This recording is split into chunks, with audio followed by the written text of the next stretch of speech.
반갑습니다. 찬양을 들으면서 하나님의 사랑, 하나님의 은혜가 우리 안에 가득해지는 그 임재의 경험을 하게 된 줄로 믿습니다. 저한테 오는 느낌은요, 우리 주님께서 두 팔을 벌리셔서 우리를 확 맞아주시고 또 우리를 꼭 끌어안아 주시는 그런 느낌을 받게 되었는데, 그래서 더욱 주님을 사랑하고 더욱 주님을 바라보며 믿음의 길 걸어가는 찬송의 고백처럼 우리가 될 수 있기를 주의 이름으로 축복합니다. 네, 어느덧 6월의 첫 우리 수요일을 맞게 되었습니다. 지난 5월 마지막 주 수요일까지 담임 목사님께서 요한계시록 말씀을 1년 6개월에 걸쳐서 말씀 한 절 한 절을 보게 되었고요.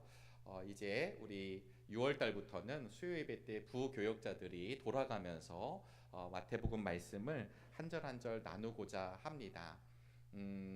때로는 잘 아는 말씀이기도 하고 마태복음에 있는 말씀 중에 잘 몰랐던 말씀들도 하나하나 우리가 살펴보는 은혜의 시간이 되시기를 간절히 바라겠습니다.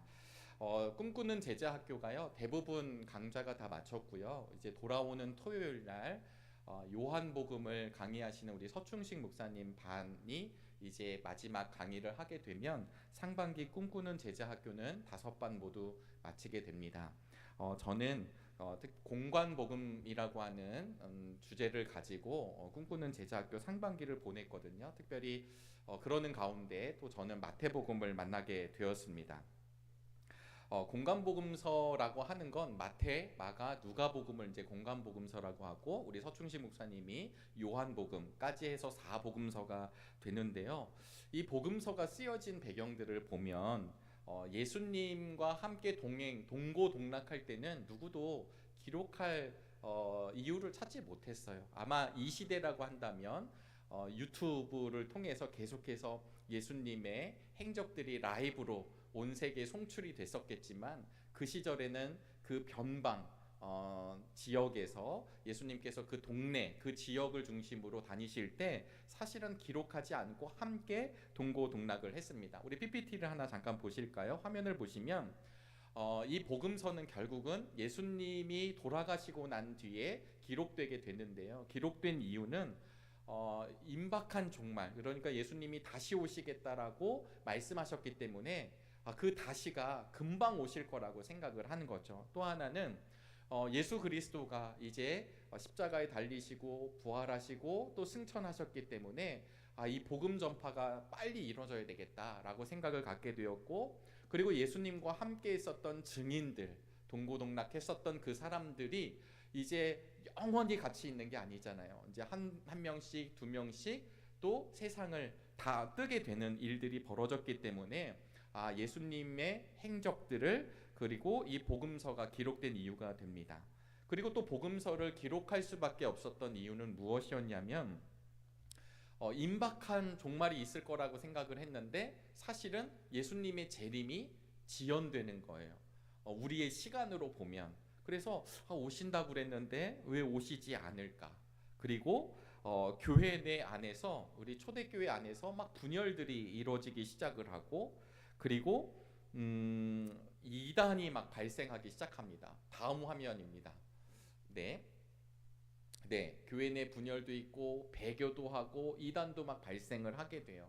그러다 보니까 진짜 복음이라는 게 무엇인지를 알려주고, 그리고 전도하고, 이 복음에 대해서, 이 생명의 길에 대해서 선교하려고 이 내부적으로는 이런 요인들 때문에 이 복음서를 기록해 나가기 시작했습니다. 그러면서 동시간적으로 외부로 보면 핍박이 막 찾아오죠. 박해가 찾아옵니다. 지금은 우리에게 그런 고난의 시간은 아니지만, 그래서 어떤 분들은 오히려 이 시대는 유혹의 시대다 이렇게 이야기를 합니다. 그러나 저 시대, 예수님이 계셨고 예수님 초기 교회 시대 때는 박해와 핍박의 시대였었습니다. 그러다 보니까 이 믿음의 성도들에게 진짜 우리는 잘 믿고 있다는 것, 우리가 믿는 것이 이상한 것이 아니라는 것, 그런 확신과, 그리고 핍박이 오더라도 우리가 바라보아야 할 하나님의 나라를 함께 바라보는 것, 그리고 그런 용기 있게 믿음을 지켜나가는 삶에 대해서 이 복음서 기자들이 생각하게 되었고 쓰게 되었습니다. 그러다 보니까 오늘 우리들은 마태복음을 이제 접하게 되는데요. 마태, 마가, 누가가 이제 복음서를 기록하게 되었고 요한이 기록하게 됩니다. 이 마태, 마가, 누가를 공관복음이라고 하는데요. 네, 공관복음 한자로는 저렇게 쓰고 영어로는 시놉틱 가스펠스라고 이야기를 합니다. 근데 이 시놉틱이라고 하는 말은 헬라어에서 시놉시스라는 말에서 나오는데요. 함께 바라보는 거예요. 그래서 같은 방향으로 같은 시각으로 바라본 복음서다라고 해서 공관 복음서다라고 이야기를 하게 됩니다. 저희가 이제 마태복음을 시작하게 되는데 마태복음뿐만 아니라 마가 누가에 보시면 비슷한 얘기도 있고 똑같은 얘기도 있고 그리고 또 어떤 거는 들어가 있고 어떤 거는 빠져 있고 이런 것들이 우리가 이미 신앙생활하면서 잘 알고 계실 거예요. 그래서 사실은 복음서를 읽을 때 우리가 좀 유의하면서 말씀을 묵상해야 되는 것 중에 하나는 어떤 말씀에서는 추가가 되어 있고 어떤 말씀에서는 생략이 되어 있는 것을 이렇게 파악하면서 읽으면 우리에게 은혜가 될 줄로 믿습니다. 또 하나는 문맥에 따라서 좀 달라지거든요. 그래서 이 본문의 말씀이 어디에 속해져 있는지도 우리가 나중에 복음서를 읽으시면서 한번 살펴보시면 좋겠습니다. 순서도 좀 달라요. 똑같은 얘기가 똑같이 있는 게 아니라 그 이야기가 순서가 좀 다르기도 합니다. 또 중요하게 바라보아야 할 것 중에 하나는 그 복음서에만 나오는 이야기가 있습니다. 그러니까 마태복음에만 나오는 이야기, 누가복음에만 나오는 이야기, 네, 마가복음에 나오는 이야기, 이런 이야기들은 어떤 의도로 그런 게 있을까를 생각해 보면 좋을 것 같아요. 예전에 교회학교 사역할 때 전도사님 왜 말씀이 서로 틀려요? 라고 하는 질문을 사실은 사역을 하게 되면 늘 받게 됩니다. 그런데 오늘 우리 수요 성경 공부를 하고 우리 수요 말씀을 전하는 이 자리에서 우리 하나님의 말씀은 1.1획 틀리지 않음을 우리가 확신할 수 있게 되기를 바라겠습니다. 그러나 좀 다른 것은 그것이 틀렸다라는 것이 아니라 서로가 보완한다라는 것. 그래서 우리 공관복음서를 함께 들었던 우리 성도님들과는 나누었지만 오늘도 우리 할렐루야 찬양대가 그냥 그 소프라노만 부른 게 아니죠. 소프라노도 계시고 엘토도 계시고요. 조금 더 크게 되면 메조도 있고요.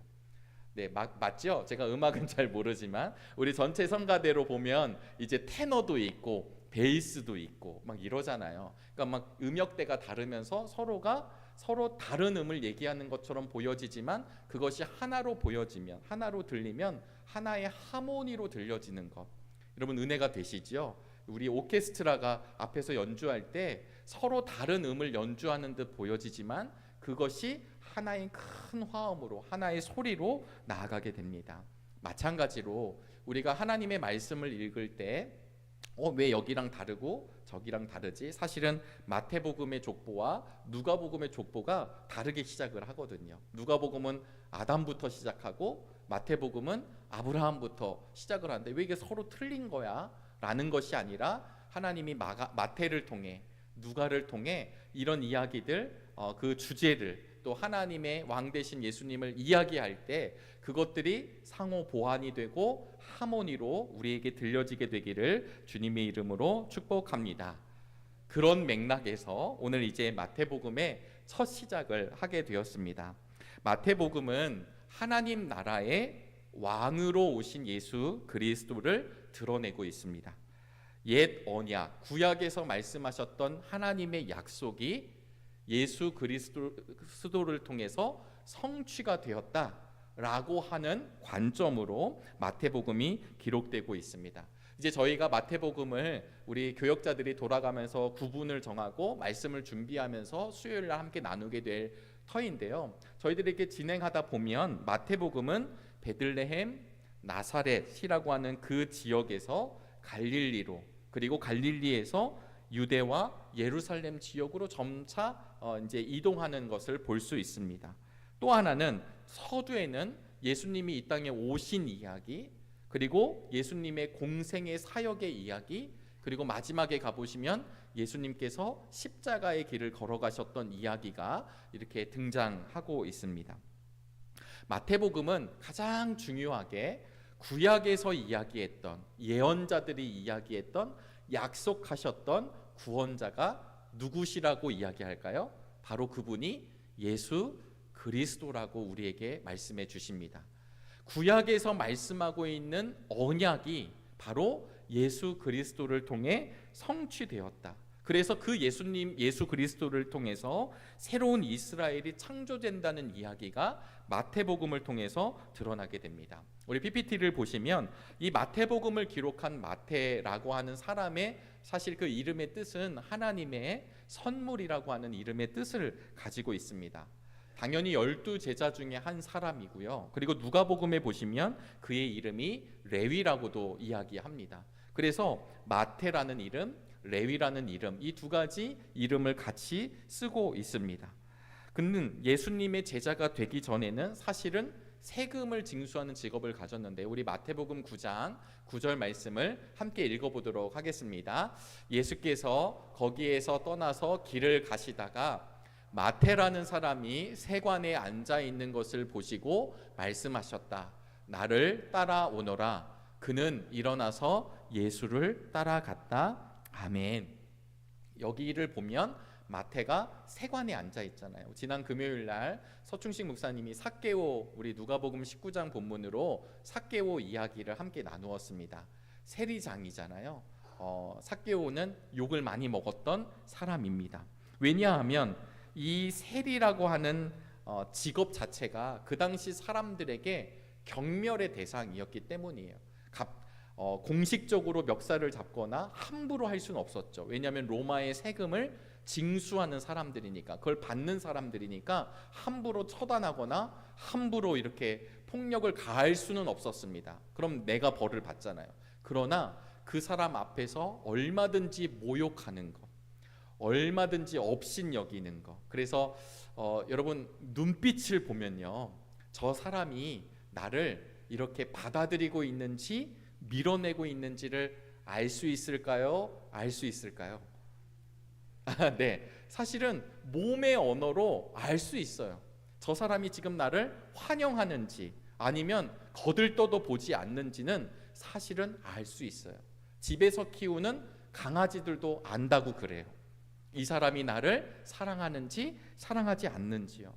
그러니까 이 세리 직업을 갖고 있었던 마태는 떵떵거리면서 당연하게 활보하고 다녔던 사람이 아니라, 비록 돈은 만졌을지 모르지만, 비록 안정적이었을지는 모르지만 주변의 따가운 눈총 속에 살아가는 사람이었습니다. 심지어 부패의 상징이 사실은 세리들이기도 합니다. 왜냐하면 로마는 딱 정해진 만큼만 주면 로마는 뭐라 말을 하지 않습니다. 그런데 세리들은 더 걷는 거예요. 더 걷어서 자신의 배도 채우고 로비도 하고 그러면서 그 길을 걸어가죠. 사람들이 왜 몰랐겠어요? 그러다 보니까 이 세리는 부패를 상징하기도 하고 미움과 원망의 대상이기도 합니다. 그 당시 랍비들이 율법을 준수해야 되는 유대인들이 결코 종사하면 안 된다는 직업 두 가지가 있는데요. 하나가 매춘이었고요, 하나가 세리였었습니다. 그래서 이 두 직업에 종사하는 사람들은 회당 출입도 금지하였었습니다. 아까 마태복음 9장 9절을 함께 보셨는데요, 세리였던 마태가 예수님이 나를 따라오너라 라고 얘기했더니 그가 따라갔다고 기록하고 있어요. 그러면 사람들이 아무도 모르는 사람이 아니라 사람들의 눈총을 받고 시선을 한 몸에 받았던 그 마태가 예수님이라고 하는 그분과 함께 길을 떠났을 때, 따라 나섰을 때 사람들의 마음은 어떠했었을까요? 그래서 저자인 이 세리였던 마태복음에서 굉장히 중요하게 다루는 주제 중에 하나가 무엇이냐면 용서입니다. 왜냐하면 본인이 그 용서함을 경험했기 때문입니다. 아까 말씀드린 대로 그 복음서에서만 나오는 이야기가 매우 중요하다라고 말씀을 드렸는데요, 마태복음에서는 용서할 줄 모르는 종의 비유가 나옵니다. 마태복음에서만 등장을 하게 되는데요, 아마 학자들은 마태가 세리 시절의 경험을 뿌리를 두고 있을 것이다, 이렇게 이야기를 하게 됩니다. 거기에 보시면 큰 빚을 예수님께 탕감받은 것, 주인에게 탕감받은 것을 이야기하죠. 바로 그 사람이 누구냐면 자기였다라고 고백하는 것으로 학자들은 추측을 합니다. 오늘 저희들이 함께 보시는 이 마태복음의 몇 가지 특징들이 있는데요. 마태복음은 유대인들을 대상으로 기록이 되었어요. 아까 말씀드렸다시피 구약에 있는 말씀이 성취가 되는데 예수님으로 성취가 된다. 그 말씀이 이렇게 이루어졌다라고 할 때 구약을 아는 사람들은 누구일까요? 이방인들은 잘 모르고 유대인들은 하나님의 말씀 토라를 잘 알고 있잖아요. 그러다 보니까 이 마태복음의 특징은 유대인들을 대상으로 쓰여졌고요. 유대인들끼리 쓰는 말 아람어들이 등장하게 됩니다. 그리고 마태는 매우 간결해요. 문체가 길지 않습니다. 그리고 주제들을 이렇게 묶었습니다. 그래서 아마 저희 교역자들이 이 말씀을 준비할 때 그 주어진 주제들을 가지고 말씀을 전하게 됩니다. 5개의 담화가 교대로 등장하게 되고, 그리고 예수님의 생애와 사역 모두가 바로 구약에서 예언된 말씀이 성취된 거라고 마태복음은 기록하고 있어요. 예를 들면 헤롯의 유아 학살 이야기가 예레미야 31장 16절에 등장하는데요. 그러니까 그 메시아에 대한 이야기죠. 이 말씀이 마태복음 2장에 가면 그 유아 학살에 대한 이야기가 등장하고요. 이사야 53장에 보시면 치유 사역에 대해서, 마태복음 8장에 가서 치유 사역이 이루어지고요.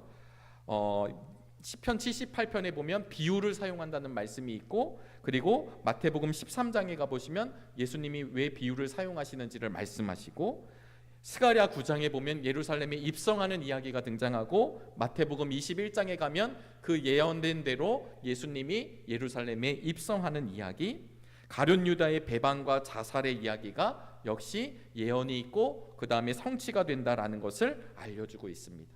그리고 마태복음에서는 모형을 굉장히 따지는데요. 이 모형, 타입이죠. 이 모형 특별히 모세와 비교를 하게 될 때가 있어요. 가령 이런 겁니다. 모세가 광야에서 40년 동안 유대 히브리 민족이 시험을 받잖아요. 근데 마태복음에 보시면 광야에서 예수님이 40일 동안 시험을 받는 이야기, 금식하고 시험 나오는 이야기, 시내산에서 모세가 율법을 받는 이야기, 그리고 산상수훈을 통해 예수님이 새로운 하나님의 계명을 선포하는 이야기, 출애굽 당시에 10가지의 기적이 나오는 이야기, 마태복음 8장 9장에 가면 10가지의 예수님께서 기적을 베푸시는 이야기, 첫 번째 치유 기적이 나병을 치료하는 이야기, 마태복음에서는 8장에 가보시면 예수님이 나병 환자를 고치시는 이야기. 제가 드린 것은 마치 모세의 출애굽 당시의 이야기의 여정처럼 지금 마태복음도 그런 순서에 의해서 가고 있다라는 말씀입니다. 왜 그랬을까요? 왜 그러냐면 출애굽 이야기를 잘 알고 있는 유대인들에게 바로 이 메시아가 이분이야 라고 하는 것을 지금 예수님의 행적을 잘 배열을 하면서 마태를 통해 우리에게 말씀해 주고 있습니다. 우리 PPT를 잠깐 보시면요, 마태복음 큰 주제는 하나님의 임재, 하나님이 우리와 함께 하신다는 이야기가 처음과 끝을 둘러싸고 있습니다. 또 예수 그리스도는 누구시냐면 바로 하나님의 아들이시다라는 이야기가 마태복음의 서두와 마태복음 끝을 둘러싸고 있어요. 그래서 예수님이 어떤 분이시라는 것을 마태복음에 이야기하고요. 오늘 마태복음을 우리가 이제 앞으로 한 주 한 주 이렇게 배우고 묵상하고 나누며 가게 되겠지만, 아까 말씀드린 대로 하나님 나라의 왕이 예수 그리스도라고 말씀을 드렸어요. 그래서 이 마태복음에 다 말씀 한 구절이 중요하지만 구조를 이렇게 분석하다 보면 가장 가운데 어떤 말씀이 있냐면 마태복음 13장 천국 비유가 등장합니다. 하나님 나라에 대한 비유가 등장을 하죠. 이 천국의 속성이 무엇인지를 씨 뿌리는 자의 비유, 가라지 비유, 겨자씨 비유, 그 다음에 좋은 진주의 비유, 그리고 그물에 잡힌 물고기 비유를 통해 하나님 나라를 이 마태가 우리에게 드러내고 있습니다.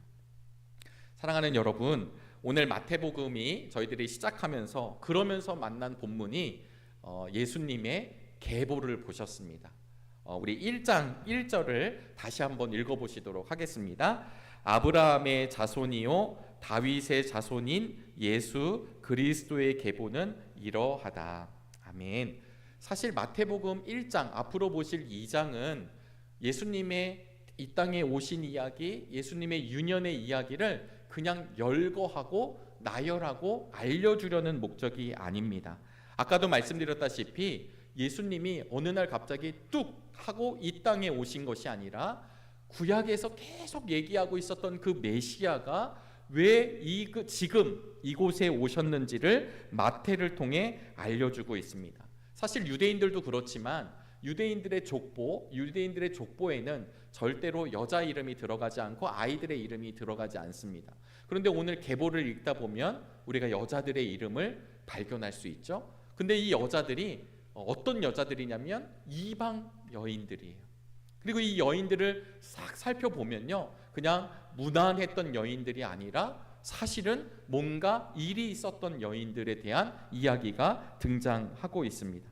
그래서 오늘 본문 마태복음 1장 1절로부터 17절의 말씀은요, 예수님이 누구신가에 대해서 이 계보를 통해, 족보를 통해 우리에게 말씀해 주시는데, 바로 그분은 약속된 다윗 왕의 후손으로 오셨다, 다윗 왕과 같은 메시아다, 아브라함의 복을 이어가는 메시아다 라고 하는 것을 이야기하고 있습니다.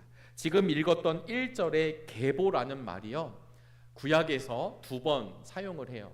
근데 한 번이 언제냐면 창세기 2장 4절이고 나머지 한 번이 5장 1절입니다. 2장 4절과 5장 1절이 어떻게 시작하냐면 천지 창조가 시작될 때 쓰고 아담을 이야기할 때 써요. 사람의 계보가 나올 때 5장 1절을 씁니다. 우리는 그냥 한글로 읽었지만 그때 썼던 단어가 오늘 마태복음 1장 계보라는 말에 3번째 등장을 해요.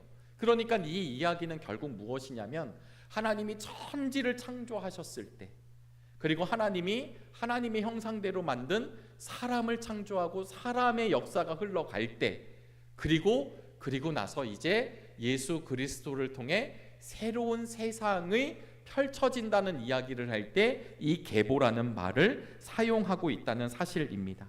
그래서 마태는 사실 이 말씀, 이 지금 계보를 통하여서 무엇을 이야기하냐면 이런 족보를 통해 예수님이 오셨대라는 이야기가 아니라 구약에서 말하고 하나님의 아들이시고 그리고 진짜 우리를 구원하실 그분, 하나님 나라의 왕 되신 그분이 이 계보를 통해, 이 계보의 순서를 통해 오셨다라는 것을 알려주고 있습니다. 여러분, 우리 2절 말씀을 함께 읽어보도록 하겠습니다. 2절입니다. 아브라함은 이삭을 낳고 이삭은 야곱을 낳고 야곱은 유다와 그의 형제들을 낳고, 지금 이런 방식으로 계속해서 말씀이 등장하고 이야기하고 있습니다. 근데 여기서 등장하는 우리 계보를 보시면 일단 강조하는 게 있는데 그 강조가 누구냐면 다윗 왕을 강조합니다. 오늘 본문 6절입니다. 우리 6절을 함께 읽겠습니다. 이새는 다윗 왕을 낳았다. 다윗은 우리아의 아내였던 이에게서 솔로몬을 낳고, 사람들의 이름이 열거되다가 다윗은 왕이라고 호칭을 분명하게 하고 있습니다. 그러니까 이 다윗 왕의 후손으로 오는 이가 예수 그리스도이신데 이 예수님이 우리에게 왕이 되신다라는 것을 드러내고 있어요. 그리고 이 계보는요, 처음부터 아브라함부터 다윗 왕조의 시작, 그리고 다윗 왕조의 끝, 이 바벨론 포로기를 중간에 넣어서 3대, 그러니까 14번씩 보여주고 있습니다. 우리 PPT 화면을 보겠습니다. 아브라함부터 다윗까지 14대, 다윗부터 이제 바벨론에게 망하는 시점까지가 14대, 그리고 바벨론 포로기부터 예수님 시대까지 14대로 쓰여지고 있어요. 그런데 주석서를 보고 다시 연구를 해보면요, 사실은 아브라함부터 다윗까지는 13대입니다. 그리고 다윗에서 바벨론 시대까지는 17대, 왕들의 이름이 좀 빠져 있고요.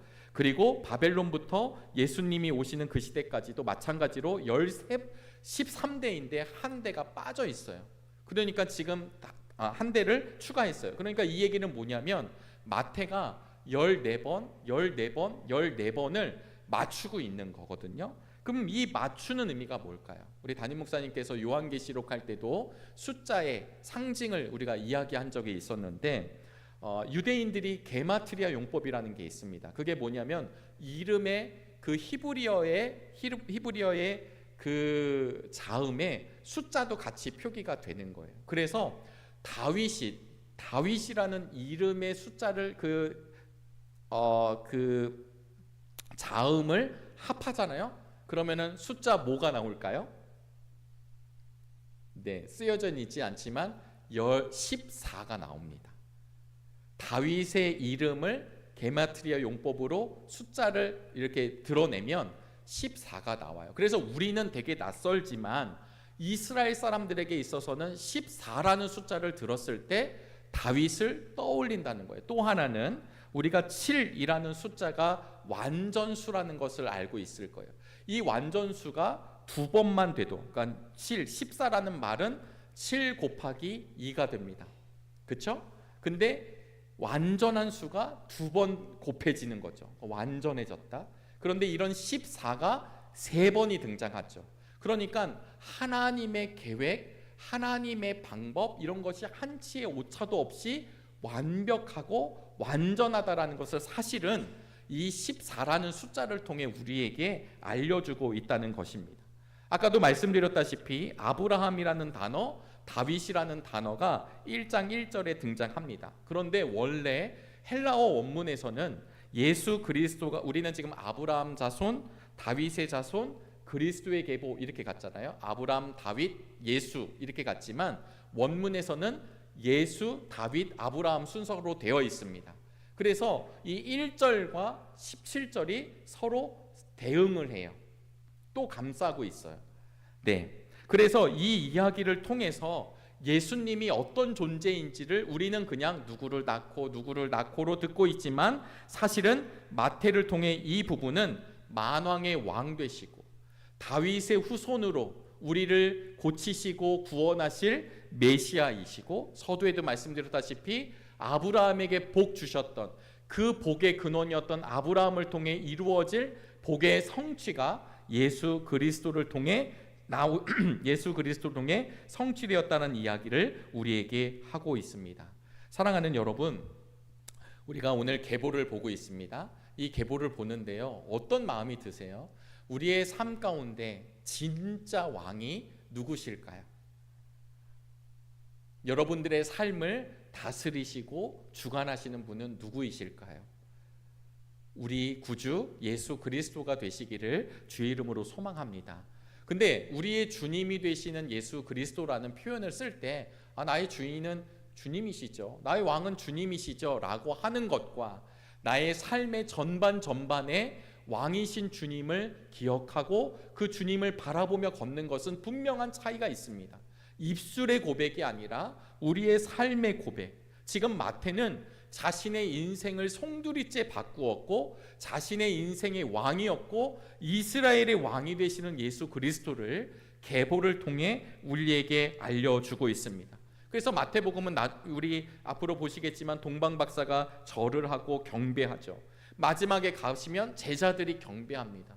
왕이신 예수 그리스도는 물론 우리를 받아주시고 붙잡아주시고 친구처럼 대해주시지만 진짜 왕은 우리가 왕 앞에 어떻게 서냐면 그를 경배하는 존재이죠.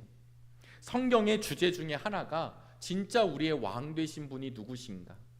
여러분, 이 마태복음이 기록될 당시에는 로마 제국이 한창 이제 성장하던 시기입니다. 제국, 그래서 팍스 로마나 제국에 의한 평화가 다스려지던 시대, 로마에 의해 질서가 잡혀있던 시대, 그 황제가 우리의 큐리오스, 주님이라고 얘기하던 시대.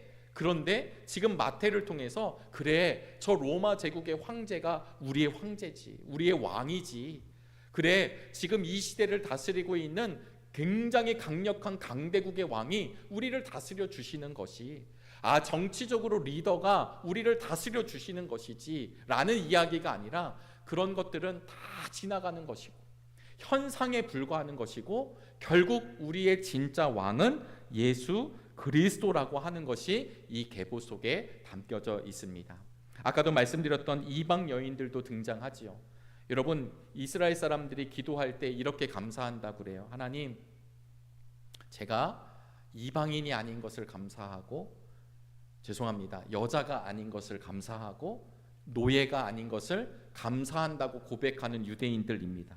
심지어 이방인들은 천국의 지옥의 불쏘시개로 땔감으로 써야 된다고 생각하는 거예요. 이 보수적인 유대인들은요. 그런데 오늘 예수 그리스도를 이야기하는데 다말, 라합, 룻, 밧세바라고 하는 여인이 어머니로 등장을 합니다. 다말이 어떻게 자식의 자녀를 낳았는지 아시잖아요.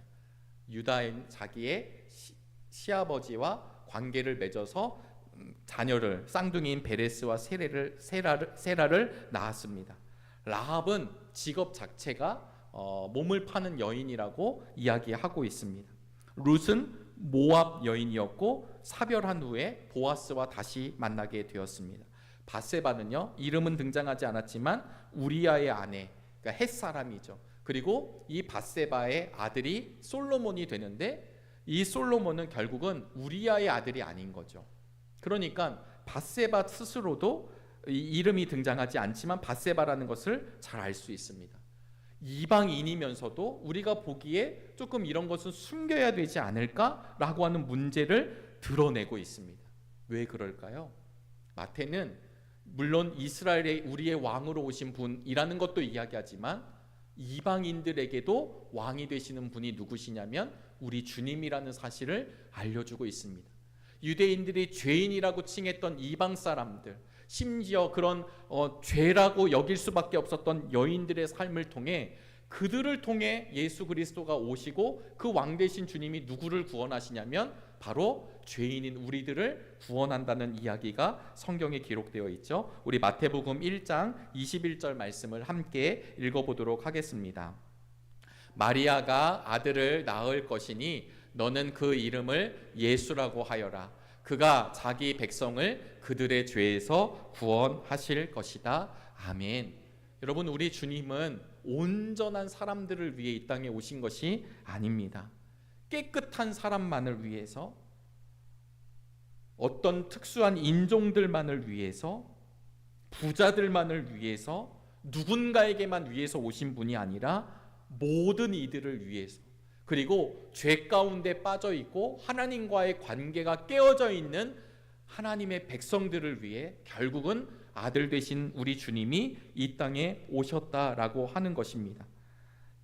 만민의 왕이 되시고 우리의 그리스도가 되시는 주님을 언제나 찬양하는 우리 모두가 되시기를 주의 이름으로 축복합니다. 우리 계보를 통해서 마지막으로요 16절 말씀인데요, 우리 16절 말씀을 함께 읽어보겠습니다. 야곱은 마리아의 남편 요셉을 낳았다. 마리아에게서 그리스도라고 하는 예수가 태어나셨다. 아멘. 여러분, 이제 돌아가셔서 묵상을 해보시면 15절까지는 계속해서 누가 누구를 낳았다라고 이야기합니다.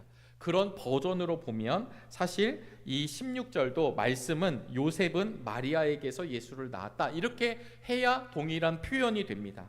그런데 오늘 이 16절에서만큼은 표현이 바뀌게 되었습니다. 원문에서는 그녀에게서 그리스도라 칭하는 예수가 출생되었다라고 원문은 쓰여져 있습니다. 그러니까 예수님의 출생에 관해서는 낳는 주체인 아버지가 생략되고 마리아도 관계 대명사로 언급됩니다. 능동적인 표현을 쓰는 게 아니라 수동 표현을 쓰고 있습니다. 그래서 마태는 지금 이 16절에 다른 표현을 쓰고 있으므로 무엇을 보여주냐면 본질적으로 예수 그리스도는 사람들, 우리 인간들하고는 다르다라는 것. 인간의 몸으로 오셨지만 그러나 그분은 하나님의 아들 되신다라고 하는 것을 16절의 표현을 통해 우리에게 알려주고 있습니다. 사랑하는 여러분, 마태복음은 예수 그리스도가 언약을 성취하는 분이라고 알려주고 있다고 말씀을 드렸습니다. 거부할 수 없을 때, 아까 계보가 14대, 14대, 14대 이렇게 가잖아요. 14대를 이렇게 잘 보시면 이스라엘을 부르셨을 때, 그리고 다윗 왕을 통해서 이제 다윗 왕조, 하나님의 이 다윗 왕조 가문이 이제 성장하게 될 때, 그런데 이 다윗 왕조가 결국은 무너지게 되죠. 바벨론이라고 하는 하나님의 막대기에 의해서. 그리고 포로 시대를 경험하고, 그리고는 400년간 신구약 침묵기를 만나게 됩니다. 그러니까 이 계보를 잘 보시면 하나님의 백성이 점점 흥왕하는 것이 아니라 점점 영적으로 어두워지고 있는 것을 우리에게 알려주고 있어요. 그래서 아까 이 14라는 숫자가 완전하다는 것을 드러낸다고 말씀을 드렸는데, 이 하나님의 약속이 흐트러지지 않고 계보가 끊길 것 같고 망했으니까 끝날 것 같지만, 하나님은 자신의 약속을 철회하지 아니하고 결국은 예수 그리스도가 이 땅에 오셨다라는 사실을 마태를 통해 말씀해 주고 있습니다. 하나님의 약속이 이 계보를 통해 절대로 끊기지 않고 있다는 사실을 우리에게 말씀해 줍니다.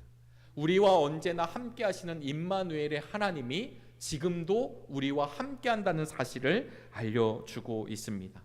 사랑하는 여러분, 오늘 왕의 계보를 보셨습니다. 왜냐하면 왕 대신 예수 그리스도이시기 때문입니다. 이 왕 대신 예수 그리스도, 사실 창세기에 보면 5장에 보면 아담의 계보가 나오는데요. 아담의 계보는 이렇게 나와요. 어떻게 나오냐면 몇 세까지 살았더라, 그리고 언제 낳고 언제 죽었더라 라고 하는 이야기가 등장하지만, 오늘 마태복음에 나오는 계보를 보시면 죽는다는 이야기가 없이 계속 나았다라는 이야기로 등장하고 있습니다. 저는 묵상하는 가운데 이 나았다라고 하는 것, 죽지 않는다라고 하는 건 결국 예수 그리스도를 통하여 영원한 생명이 바로 우리 주님으로부터 나온다는 사실을 우리가 알 수 있게 되기를 간절히 바랍니다. 사랑하는 여러분, 오늘 이 땅에서도 우리를 움직여가는 힘이 너무나도 많이 있습니다. 어떤 이들은 쾌락일 수도 있고요, 돈일 수도 있고요, 권력일 수도 있고요, 어떤 힘일 수도 있고요, 그리고 그냥 편안함일 수도 있고 안정일 수도 있습니다. 그것 때문에 나의 인생의 목표가 세워지고 그것에 따라서 내 인생의 길이 옮겨갑니다. 그런데 오늘 마태를 통해서 우리에게 알려주시는 메시지는 무엇일까요? 우리를 진짜 움직이시는 분, 우리를 진짜 거두어 주시는 분, 우리의 생명을 지키시는 분은 바로 왕 대신 예수 그리스도라고 하는 것을 이 계보를 통하여 우리에게 말씀해 주고 있습니다. 누구든지 그런 예수님을 만나면 영원한 생명을 주신다는 약속의 말씀이 오늘도 우리에게 꼭 붙들려야 하는 말씀이 되시기를 주의 이름으로 축복합니다. 이제 시작되는 마태복음인데요, 이 마태를 통해서 우리의 왕 대신 예수 그리스도가 선포될 때마다 우리의 가슴에 새겨지고 우리의 현실 가운데 세상 한복판에서 왕 대신 주님과 함께 동행하는 축복을 누리시게 되기를 간절히 원합니다. 기도하시겠습니다. 하나님, 우리의 삶의 진짜 왕이 되시고 주인이 되시는 우리 예수 그리스도를 이제 마태복음을 통해 바라보기를 원합니다. 어쩌다 오신 분이 아니라, 우연히 오신 분이 아니라 하나님의 약속에 따라 오신 예수 그리스도를 만나는 은혜를 날마다 누리게 하여 주시옵소서. 예수 그리스도의 이름으로 기도하옵나이다. 아멘.